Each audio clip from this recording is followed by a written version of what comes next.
som skončil právo, mal som 23 rokov. Od tej doby som pracoval ako advokátsky osnovník a potom ako advokát. Do roku 2000. A kedy ste sa narodili a kde, pán doktor? Na tých Moravciach. A kedy? 1912. A povedzte nám, kde ste vlastne študovali to právo a kde ste študovali to právo? A po Prahe, kde ste potom nastupovali pracovať? Potom som sa stal advokátnym osnovníkom, najprv u otca a potom u doktora Sinčáka. Robil som advokátsku skúšku a stal som sa advokátom. A kde ste robili tú skúšku advokáta? V Bratislave. V Bratislave. A pracovali ste v Komárne? V Komárne. Môj otec bol advokátom, vyžil z advokácie, nemal majetkové ťažkosti a ja som pokračoval v advokácii. Ja som sa riadil advokátskou tarifou, nikoho som neuklamal, od nikoho som nič nežiadal.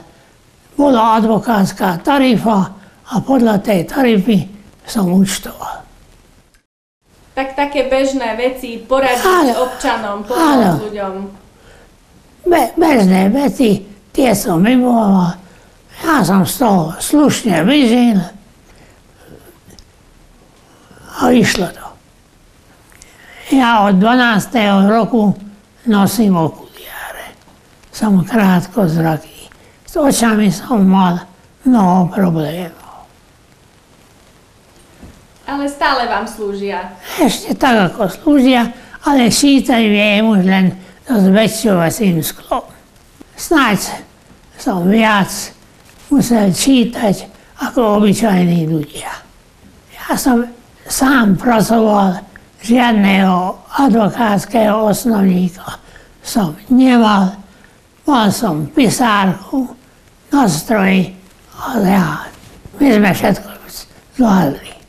A budete mať veľmi pekné výročie, 100 rokov.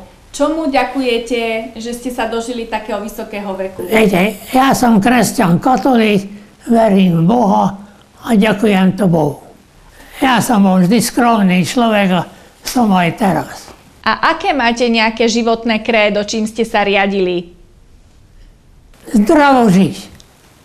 V zime som korčuloval viac, menej lyžoval a v lete od mája po september som denne hral tenis. Tomu ďakujem, že som sa dožil takého veku. A pán doktor, čo by ste odkázali terajším mladším kolegom, advokátom, ktorí teraz sú advokáti?